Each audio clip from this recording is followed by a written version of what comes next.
Day 20 Shriram. ओम नमो जी गणनायका सर्वसिद्धी फलदायका अज्ञान भ्रांती छेदका बोधरूपा आता वंदीन वेद माता श्री शारदा ब्रह्मसुता शब्दमूळ वाग्देवता महामाया आता सद्गुरु वर्णवेना जेथे माया स्पर्शो सकेना ते स्वरूप मज अज्ञाना काय कळे आता वंदीन सज्जन जे परमार्थाचे अधिष्ठान जयाचे ची गुह्य ज्ञान प्रगटे जनी आता वंदू श्रोते जन भक्त ज्ञानी संत सज्जन विरक्त योगी गुणसंपन्न सत्यवादी आता वंदू कवीश्वर जे शब्द सृष्टीचे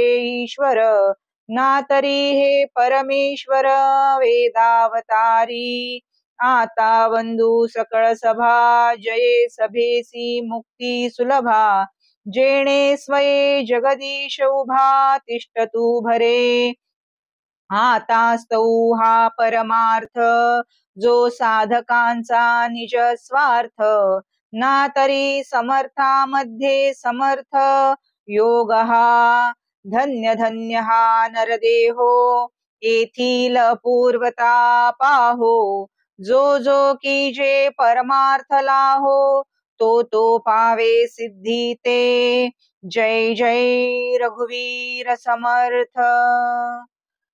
समर्थ स्तुती। समर्थानी अतिशय सुंदर भावमधुर सूर तालबद्ध देवस्तुती मराठी भाषेत आरतीच्या रूपात जनमानसात रुजवली, मनामनात भक्तिभाव निर्माण केला। पुढे त्याच्या कलाने समाज संघटित झाला। आरत्या या देवपूजेचा अविभाज्य भाग बनला। सुखकर्ता दुःखहर्ता वार्ता विघ्नाची ही समर्थकृत प्रसिद्ध आरती आहे। दासरामाचा वाट पाहे सदना यात उल्लेख केलेला दासरामाचा म्हणजेच रामदास स्वामी होय। जय जय रघुवीर समर्थ। दासबोध विचार। देह परमार्थी लाविले तरीच याचे सार्थक झाले, नाही तर हे व्यर्थची गेले नाना आघाते मृत्यूपंथे। 1:10:61। मनुष्य देह परमार्थी लावावा म्हणजे जीवनाचा जो परमोच्च अर्थ आहे तो अर्थ ते ज्ञान जाणून घेण्याच्या मार्गी जीवित असतानाच लागावे, तरीच ह्या देहाचे सार्थक होईल। नाहीतर हा मनुष्य देह मरण पावून विनाकारण व्यर्थ जाईल।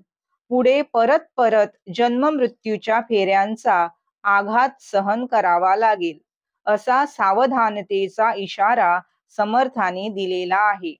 श्रीराम। प्रश्नमंजुषा। कालची उत्तरे।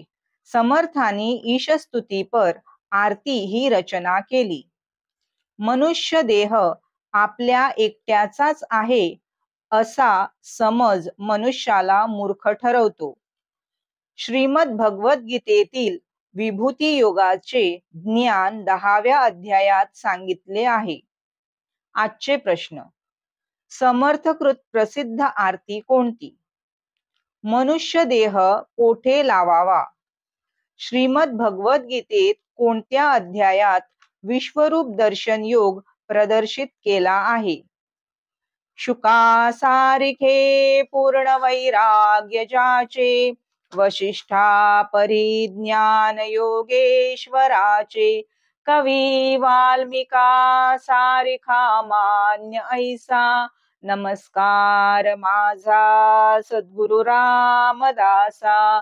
जय जय रघुवीर समर्थ।